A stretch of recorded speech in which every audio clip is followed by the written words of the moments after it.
Com a Bíblia de papel e os desavisados lê na Bíblia do coleguinha. Amém? Tudo pronto aí, meu filho? Vamos lá na Sagrada Escritura.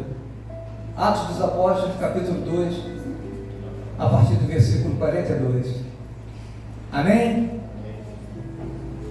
Eles se dedicavam ao ensino dos apóstolos e à comunhão, ao partir do pão e às orações.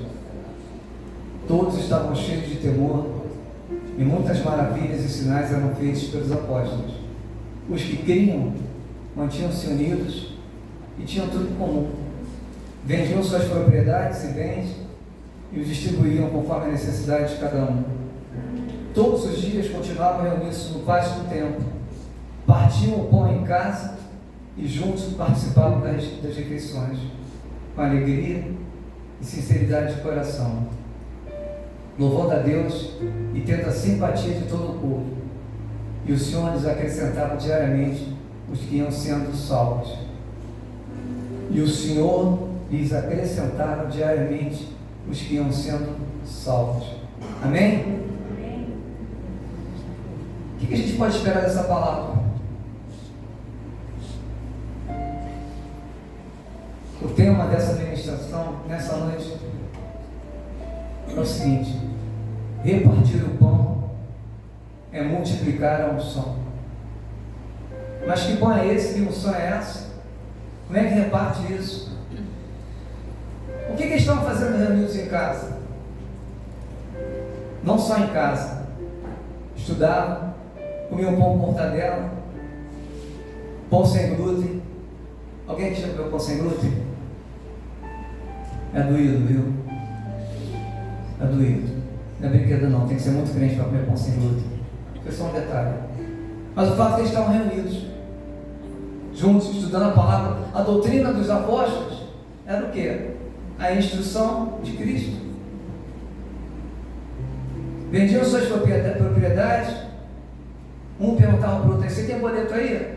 Aí o outro falava assim: pô, o que não falta é boleto aqui. E você tem boleto também? Tem boleto também. Vamos juntar, vamos queimar? Não, vamos pagar, né? Fazer uma vaquinha, dava um jeito de pagar, de ajudar a saldar os compromissos uns dos outros. Tinham tudo em comum, o texto fala. Vendiam propriedades, mas fundamentalmente eles estavam ali agarrados, com medo, preocupados talvez. Mas o medo não venceu a esperança de aprender para poder ensinar. Uma vez Deus falou comigo o seguinte: o nosso compromisso de aprender vai gerar a responsabilidade de ensinar. E o que vai acontecer com isso? Nós vamos promover justiça ao invés de juízo. Se não tiver ninguém para falar, eles não vão aprender. Se não tiver ninguém para ensinar, eles não serão corrigidos. Se eles não souberem o que é certo, eles podem passar o resto da vida convivendo com equívoco, com erro. E eles estavam reunidos ali para aprender e para ensinar, perseverando dia após dia, mas sem deixar de congregar. Muitos ainda dizem por aí: para que congregar? É um discurso padrão, clássico, já não é de agora, não tem tempo isso. Eles vão dizer que vocês não precisam congregar, mas vocês bem sabem que precisam congregar. É o que eles faziam, reunidos na casa, aprendendo, mas iam para o templo para ouvir a palavra, para aprender mais um pouco, para compartilhar as expectativas, sonhos, dificuldades uns com os outros. O que o texto quer sinalizar para a gente quando fala em repartir o pão? Que pão é esse? O texto aponta também para a ceia do Senhor. Mas que pão é esse? O que é repartir o pão? O texto é literário, é literal. Ele diz o seguinte: havia provisão material, havia comida, havia ajuda financeira e havia o mais importante, o pão da vida, o pão vivo que desceu do céu, Jesus Cristo de Nazaré. Às vezes o problema não é não ser alimentado, às vezes o problema é ser alimentado com veneno.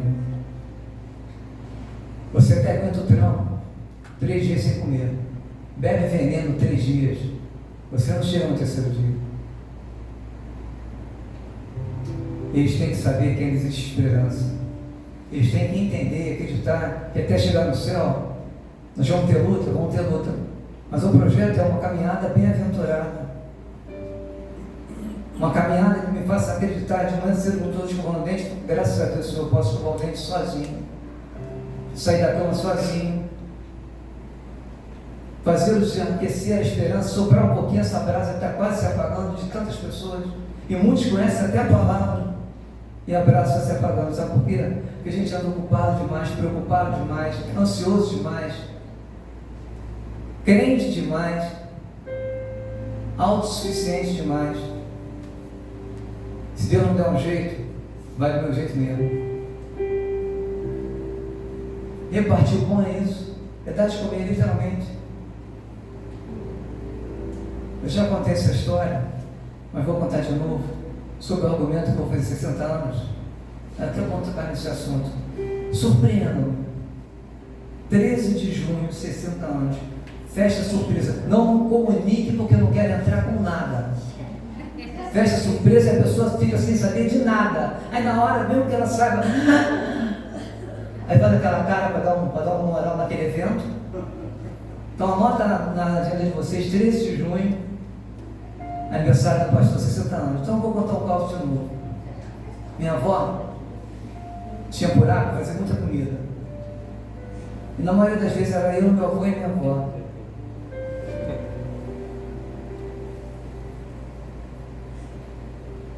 Meus melhores amigos. E um dia, eu vi que ela acabou de fritar o último bife e tinha, assim, um exemplo, 10 bifes na travessa. Eu falei, eu, meu avô, minha avó. Ela não me contigo, eu nunca esqueci isso. Falei, vó, eu, a senhora e meu avô tem 10 bifes. É isso mesmo, não tem muita comida não? Ela falou, meu filho, eu nunca sei quem vai bater na porta da minha casa pedindo um prato de comida.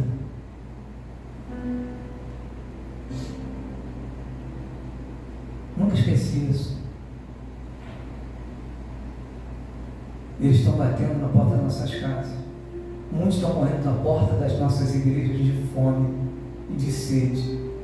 Não só de uma cesta básica, mas especialmente da palavra de Deus, do aconchego, do acolhimento, do abraço. E a gente tem que partir para a luta também enquanto há tempo de lutar. Partir o pão representa a comunhão.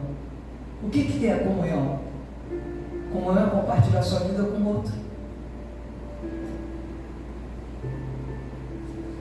Saber como é que está a vida dele também. Abrir seu coração para ele. Se colocar no lugar dele. Isso é comunhão.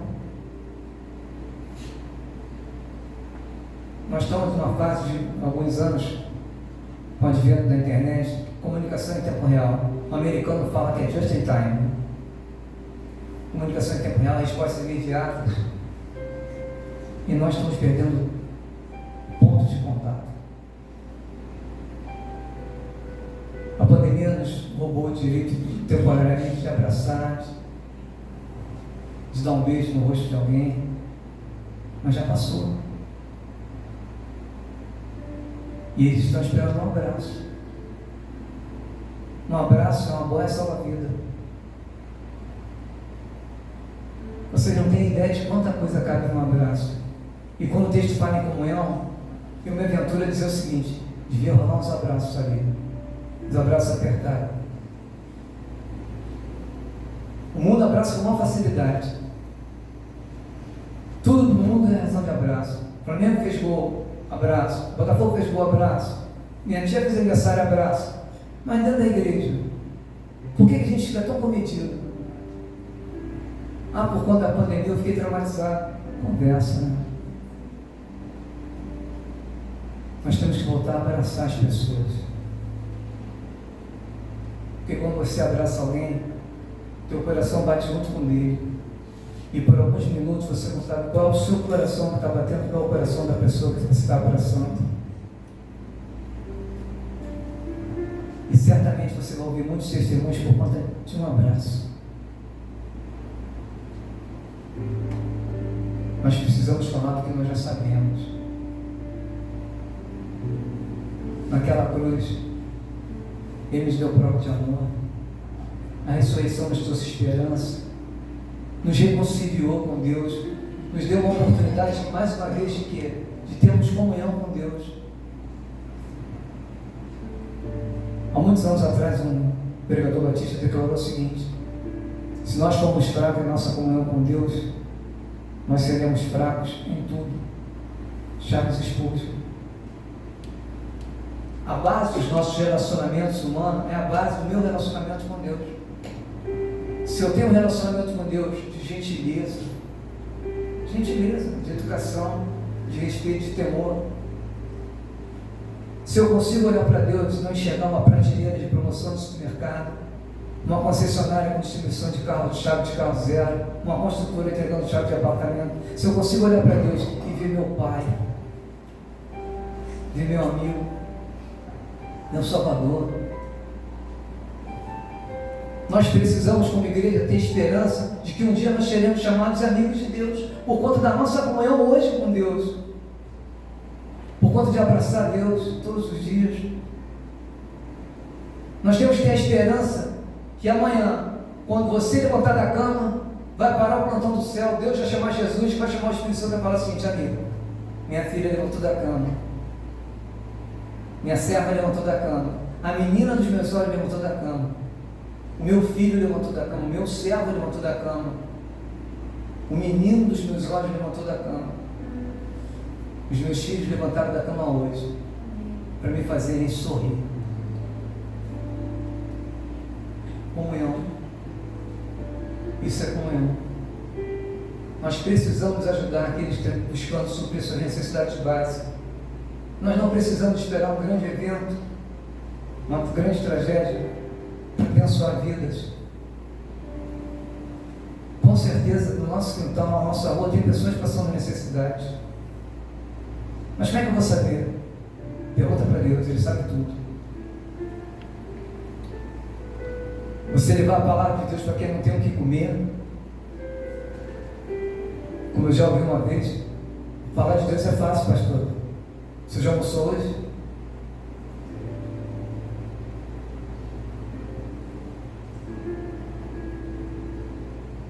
É importante, é fundamental a palavra de Deus, mas a comida também.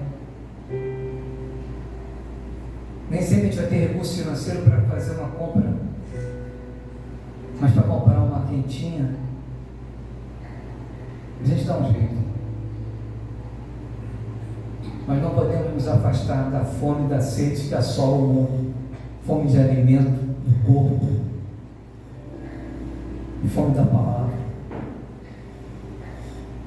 Eles só virão quando Deus abrir o teu coração e tiver a convicção que você está pronto para dar um abraço, para socorrer.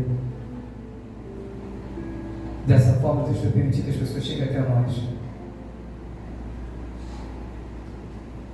Nós precisamos ser bons alimentos para as pessoas. A gente não precisa de recomendação de ninguém. O que o apóstolo Paulo fala na Sagrada Escritura? Você é a carta viva. Ninguém aqui precisa de recomendação para falar em nome de Jesus. Precisa de autorização de Jesus para ir onde você quer ir. Nós somos a carta viva. As pessoas têm que nos olhar e reconhecer Jesus. Billy Graham falou que nós temos que ser a Bíblia que o mundo precisa ler. Mas quando a gente deixa de abraçar, deixa de amar alguém, eu vou falar que às vezes amar é uma tarefa difícil. Talvez o desafio do ser humano moderno é aprender a amar e aprender a se permitir ser amado. Parece simples, mas não é não. O amor existe, ele precisa ser doador, gentil.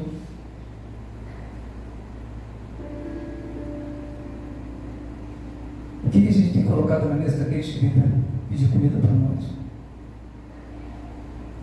Durante tanto tempo a gente falou de política, de eleições, A gente colocava na nossa mesa todos os dias o presidenciável, o partido, a tristeza, a dor, a angústia.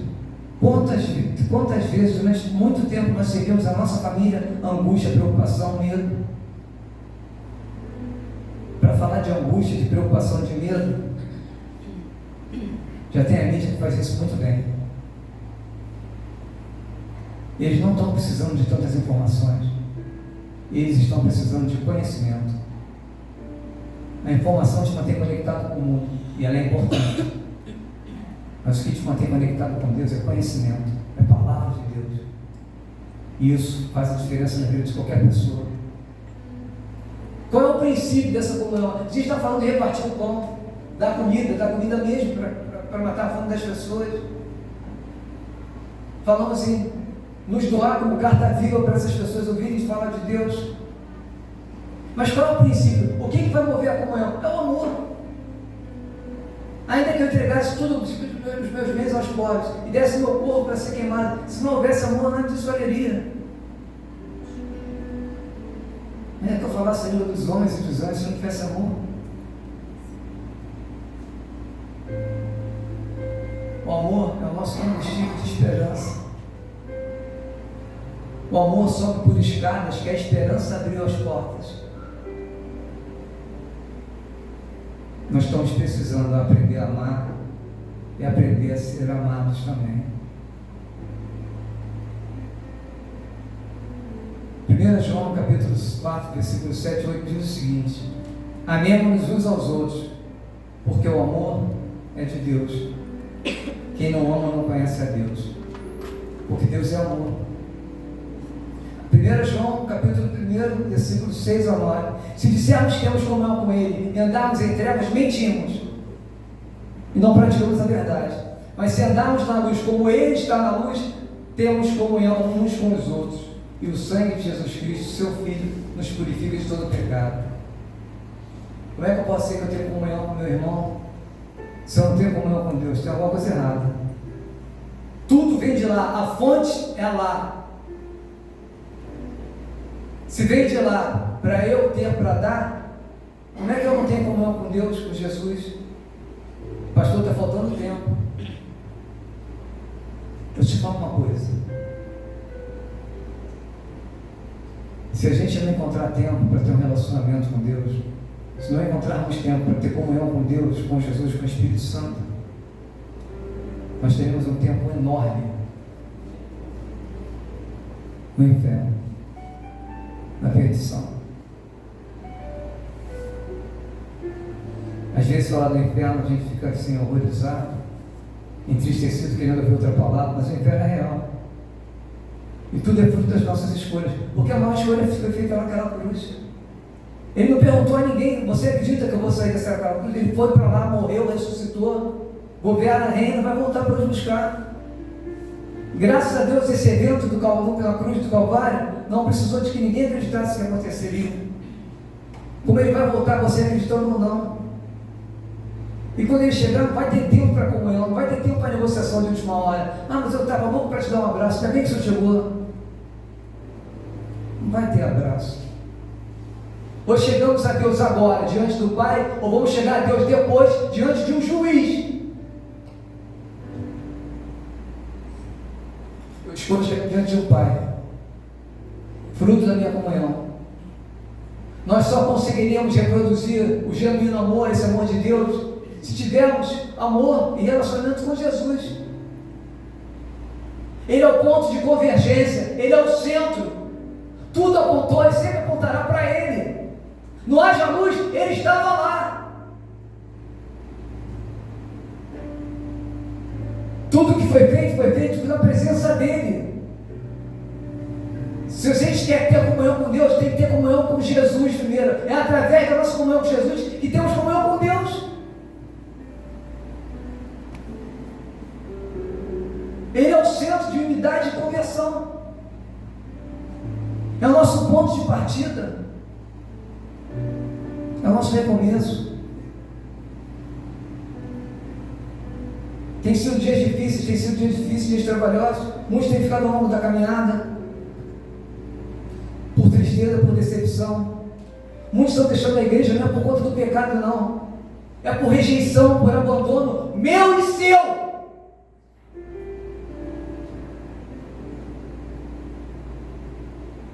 Porque a gente julga o vestuário. O glória a Deus que o irmão dava foi muito alto, ou foi alto demais. Nós não fomos chamados para sermos juízes.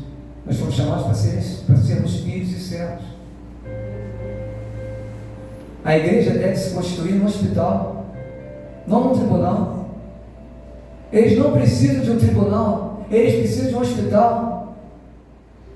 Eles não precisam de uma sentença, eles precisam de um abraço, de um acolhimento. Mas a gente precisa aprender o que está escrito na Sagrada Escritura, porque senão a gente vai naufragar junto com eles.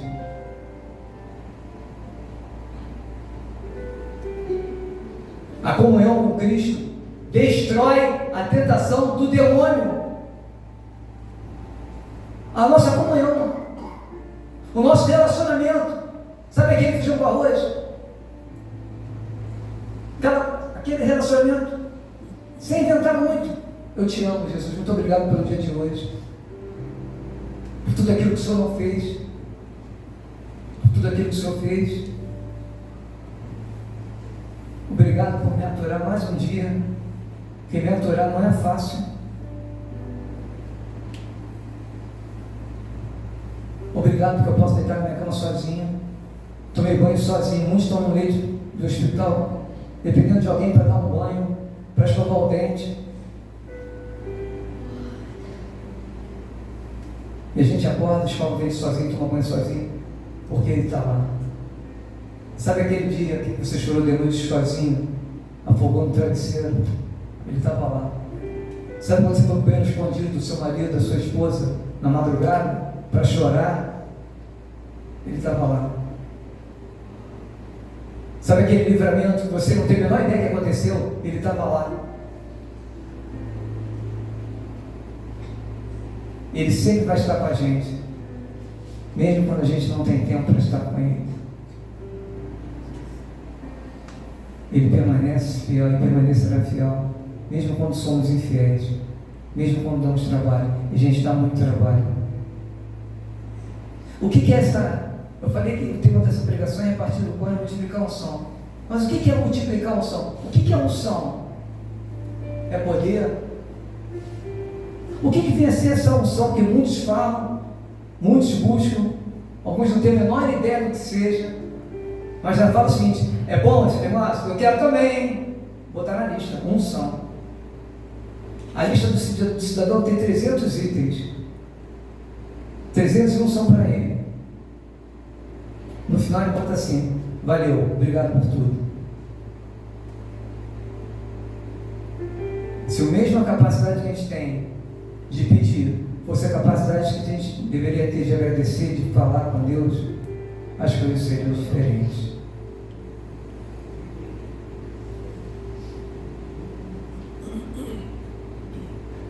Multiplicar a unção é o que estava acontecendo na reunião daqueles apóstolos. Quando eles partiam o pão, quando eles multiplicavam o que Cristo dava a eles de ensinamento, de instrução, quando eles tinham comunhão com Deus, com Jesus e com os irmãos, eles multiplicavam a unção que estava sobre eles. O que é a unção? É a capacidade vindo do sobrenatural para a nossa vida, é poder.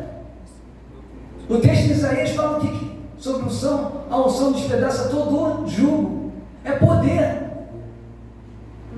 Poder para curar, poder para libertar, poder para se manter de pé, poder para resistir a Satanás. Multiplicar a unção é Deus te acrescentar o que você já tem e através de você alcançar outras pessoas ao seu redor. É isso que acontecia. O texto fala o seguinte: e Deus acrescentava aqueles que deveriam ser salvos. Os apóstolos transpiravam comunhão com Deus, os apóstolos transpiravam unção, poder. E provavelmente não gritava assim como eu grito, mas eles estavam agarrados com Jesus. Sabe aquele arroz mal feito? Assim que a gente tem que ser com Jesus. Uma vez eu tinha um pastor que dava 3 mil em cima de uma Marcelo em cima do outro. Uma vez ele falou para mim o seguinte: Marcelo, Gente pequena tem preferência na fila. Nunca mais sai da fila. Toda fila, toda madrugada, estou eu na fila. O senhor vai falar, aí lá de novo. Aí quando eles pensam que não vou voltar, já cheguei, agora eu posso falar, minha vez tá, o que você quer? Beleza. Daqui a pouco volta no final da fila, aí chega aí lá de novo na fila. Porque eu guardei essa palavra, gente pequenininha tem preferência. Eu tomei isso para mim.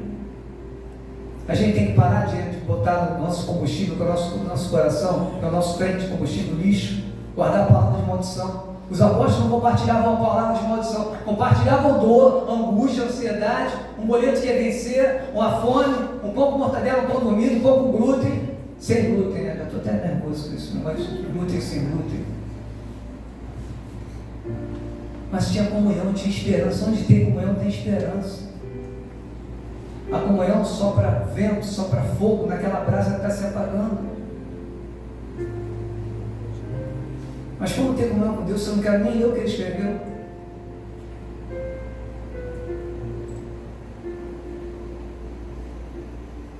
Tem pessoas que Deus vai alcançar através de você. É possível que eu não faça o menor esforço para isso. Eu cheguei aqui em Vitória, debaixo de uma palavra profética. Um porteiro com quem eu nunca conversei na minha vida. Uma vez eu cheguei da faculdade, ele me chamou para conversar. Boa noite. Sempre fui muito educado. Boa noite. Eu olhei, tinha uma Bíblia no balcão da recepção. Falei, isso é crente, ô meu pai. E o macumbeiro, né? Falei, eu tenho que ouvir o crente falar, senão vai falar no condomínio aqui. Marcelo, essa educação não parou para eu ouvir, vou ouvir o que o crente tem para dizer. Primeira palavra que o crente falou, o senhor bebeu, né? Eu pensei, eu não vi um crente na mesa na hora que eu paguei minha conta. Eu bebi com meus próprios recursos. E o crente continuou. O senhor está pensando em sair desse lugar, né? Eu falei, como é que é? Ninguém sabia que eu estava de mudança para Vitória. Ninguém. Só a Lívia. Ele continuou falando. Eu falei, bom, o macumbeiro sou eu e ele que tem visões. Deixa eu ver se isso vai dar. Continua, meu filho, prossiga, fale mais sobre isso. Aí ele falou, para o lugar onde o senhor vai, o senhor não precisa procurar a igreja, porque a igreja vai até o senhor. Aí eu falei, esse deve ser o momento que ele está no mais alto grau do surto. Isso não vai acontecer. Ele continuou. Ele era bom, ele era eloquente, ele era convincente. Ele continuou falando coisas que ninguém sabia, só eu. Até que ele falou o seguinte, e o senhor vai pregar a palavra de Deus. Aí eu falei, agora realmente agora é para fechar a tampa do caixão, porque tem mais para falar? Ele falou, tem. Aí eu falei, esse crente tem repertório. Ele pode ser ruimzinho, chatinho, mas ele tem repertório. Eu posso ir na sua casa e tirar o que tem lá? Nunca foi na minha casa. O que tinha na minha casa eram imagens. 330 imagens. Eu nunca conversei com aquele moço. Aí ele me quebrou. E ele continuou dizendo o seguinte, para encerrar a fala dele, ele falou o seguinte, me diga uma coisa, senhor Marcelo, o senhor não vai precisar procurar a igreja vai até o senhor. Ele foi na minha casa, fez um culto, cantou um louvor, quero que valorize o que você tem, você é um ser, você é alguém. Eu chorei muito. E ele foi, pode levar tudo. Eu estava de mudança para Vitória, para inaugurar o pet shop. Nesse pet shop, ficava perto da delegacia da Praticante, onde ninguém fica preso. Tinha um moço que vendia de coco. Eu espero que você esteja mostrando desse testemunho, porque esse testemunho é longo e eu não estou com pressa. Então é bom você estar mostrando desse testemunho. Aí chegou o moço da água de coco.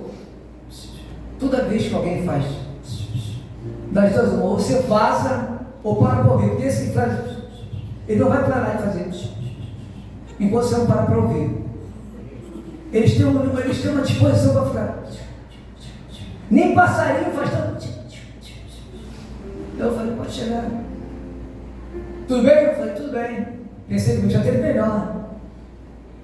Isso aí vai ser o quê? Eu falei, pô, se todo mundo aqui em Vitória for desse jeito, eu estou roubado. Eu falei, vai ser um pet shop. Aí ele falou, um lava-jato de cachorro, né? Aí naquele momento eu comecei a ter um sentimento profundo por ele. Vontade de bater nele. Ele continuou. Você vai dar festa? Eu falei, pô, além de ser educação, esse cara é fofoqueiro, porque ele perguntou se eu quero saber da minha vida. Eu falei, vou dar. E realmente a gente estava marcando para dar uma festa. Aí ele falou assim, antes dessa festa eu posso convidar uma pessoa para vir aqui? Aí eu falei, eu pensei comigo, mas não falei. Capixaba, né? Avançado, para frente. Primeiro falou que você vai ser uma lava-jato de cachorro. Depois que chegou alguém para vir, antes de eu dar a festa, ele quer convidar um amigo dele. Aí eu falei, vou pagar para ver. Eu falei, meu senhor, quem o senhor quer convidar para vir aqui? Aí ele falou, Jesus Cristo de Nazaré. A palavra que aquele porteiro humilde do Rio de Janeiro tinha me dado estava se cumprindo na minha vida. Julho de 2006, 26 de julho de 2006. Na semana da inauguração do Pet Shop, ele falou assim, outra coisa que ele tem que ficar ligado, se alguém falar para você assim, vou levar uns crentes na sua casa, ele vai levar a igreja. Dá um jeito de ter café e pão, porque ele vai levar a igreja. Não é pouca gente. Ele falou, vamos fazer um culto aqui? Eu falei, pode. Posso chamar algumas pessoas? Pode. Essas algumas pessoas não pararam de chegar. Muitas pessoas não pararam de chegar. Deve estar chegando pessoa até hoje lá. É que já fechou o Pet Shop. Ele trouxe a Assembleia de Deus em peso do campo de Santa Marta, ele estava no Pet Shop. E a palavra se cumpriu. A igreja foi até a mim. Aleluia. E eu nem acreditava nisso. Eu estou contando isso para vocês. Primeiro porque eu quero. Eu estou pregando, eu conto aquilo que eu quero. É um direito que me assiste. Então, é uma prerrogativa que eu tenho. Eu estou falando, eu estou pregando, eu conto os causos que eu quiser contar. Então, essa é uma prerrogativa minha. Mas para testificar para você o seguinte: ainda há profetas nessa nação. Profetas que falam em nome de Deus. Não fala em revelamento, em profetada, fala em nome de Deus. Quando um profeta, quando um homem de Deus, uma mulher de Deus te chamar para falar com você, para ouvir. Porque ele vai te encher, vai te abastecer, para você poder abastecer outras pessoas, para gerar comunhão com outras pessoas, para salvar vidas para outras pessoas. 2 anos depois, essa pessoa que me evangelizou caiu da laje, numa altura de 2 metros, morreu. 2 anos depois. Talvez a gente não consiga ver o fruto da semente que nós estamos plantando, mas alguns vão colher. Não é porque você não vai ver esse fruto, você vai deixar de plantar. Quem planta uma tamareira normalmente não come tâmaras. Mas isso não impede que as pessoas plantem. A unção de Deus está tomando todo esse lugar aqui. A terra está cheia da sua glória. A plenitude de Deus está aqui nesse lugar, está nessa casa, está nessa igreja, está nesse bairro, está dentro de você. Acende o fogareiro. Como? Vai para a palavra. Pergunta para Deus: o que eu preciso fazer, Senhor? Onde eu tenho que ir?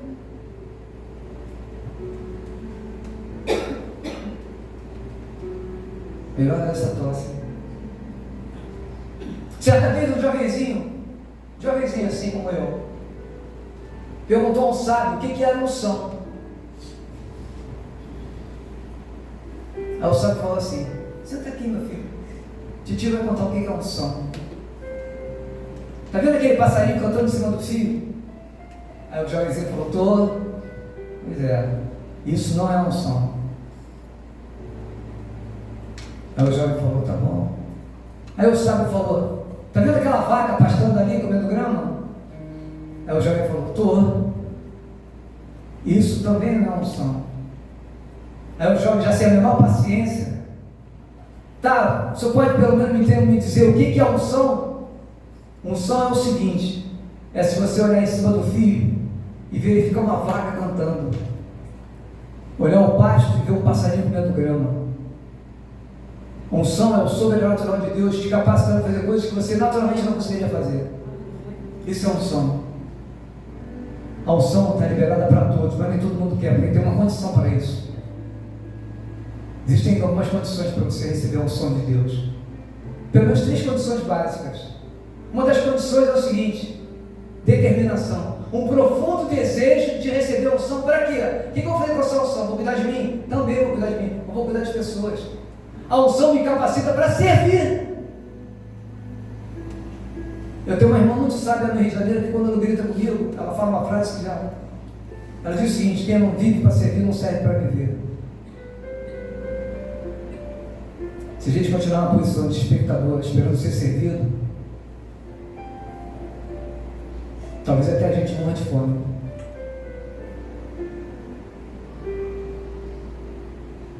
Determinação, um profundo desejo de servir a Deus. Isso é uma característica, uma condição, uma regra básica para você receber essa unção de Deus sobre a tua vida.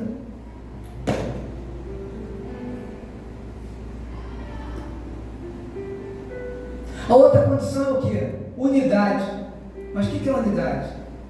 Eu estou falando para você ter um grupo de pessoas que andam no mesmo caminho que você, acreditam nas mesmas coisas que você acredita, tem um alvo apontando para o mesmo lugar que você está apontando, tem o Cristo como centro do teu relacionamento. Isso é unidade. Alguns podem achar que é união, é a unidade. Então você precisa de determinação, profundo desejo no coração de buscar a Deus, de receber de Deus para poder servir. Unidade, sabendo com quem você anda, sabendo as suas escolhas, quem anda com você, quem come na sua casa, quem é que você leva para comer pão sem glúten? Não vai ninguém.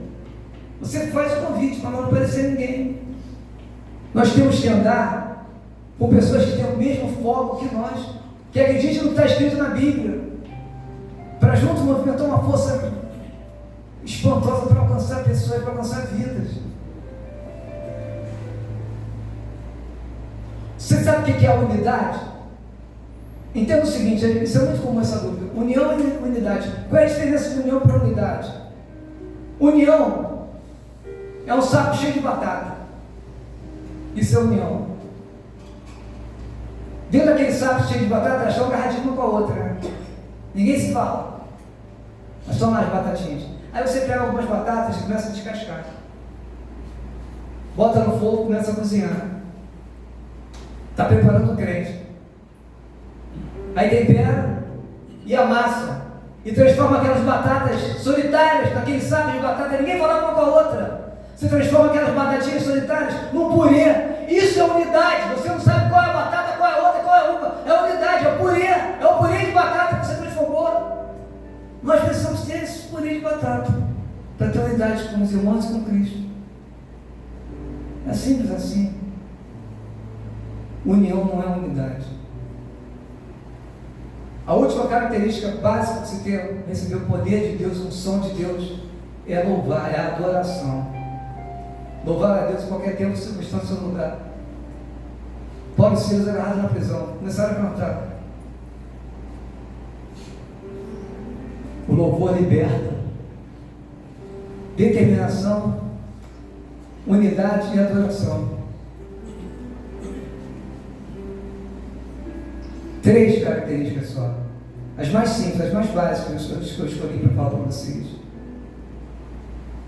Unção é o poder de Deus liberado sobre você, sobre mim, para fazer a obra de Deus, para salvar as pessoas. Isso é unção. Unção para curar, unção para libertar, unção para ensinar, unção para cuidar. Esse poder, essa unção, nos vai capacitar a fazer coisas que a gente naturalmente jamais conseguiria fazer. Isso é unção. No livro de Atos dos Apóstolos, no capítulo 1, versículo 8, fala o seguinte: mas receberão poder quando o Espírito Santo descer sobre vocês, e serão minhas testemunhas, tanto em Jerusalém, como em Judéia, Samaria, até os confins da terra. Sabe o que Jesus está falando? Aguenta o tranco aí, ninguém sai daí, ninguém sai daí, ninguém sai, ninguém se mexe, que o fogo vai descer. Receba aí, ó, poder, mas tem que esperar a ordem dada por Deus. Sabe aquele negócio, Pai, eu posso ir? E a tua Jerusalém, a minha Jerusalém, chama-se a minha família, a minha casa. Tudo começa ali ou não começa.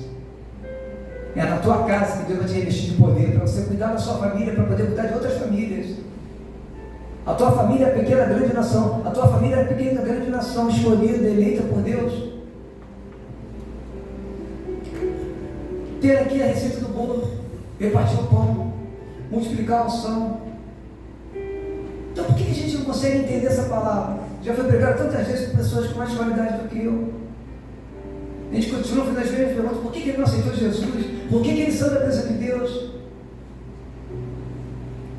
O que está de errado? Eu quero encerrar essa pregação com um pensamento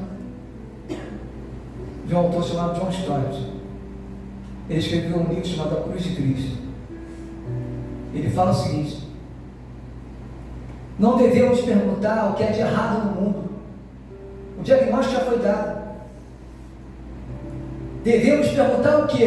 Onde está o sal e a luz? O sal e a luz somos nós. Nessa correria, nessa guerra que trabalha todos os dias entre o bem e o mal, onde nós estamos? Nos posicionamos para tantas coisas, para a política. Temos que nos posicionar agora como filhos de Deus, porque senão não vai dar tempo. A minha oração essa noite é que a gente já tenha tempo, Deus não dê tempo para poder alcançar vidas. E cure essa menina dessa tosse, está irritante essa tosse, ninguém aguenta mais isso. Foi a pregação inteira essa criatura tossindo. Senhor, cura essa menina em nome de Jesus. A igreja diz amém? Amém, amém, igreja? Amém. Recebe, minha filha, a sua cura. Bom, faça o exposto. Chegamos ao fim dessa pregação. Não fica perguntando o que está de errado com o mundo, a gente já sabe o que está de errado com o mundo. E o mundo está esperando uma reação nossa. Eles não vão vir sozinhos, não. Só se estiver muito estragado, muito arrebentado. Cabe a você, cabe a mim buscá-los. Amém? Obrigado, igreja. Vamos nos colocar de pé para orar.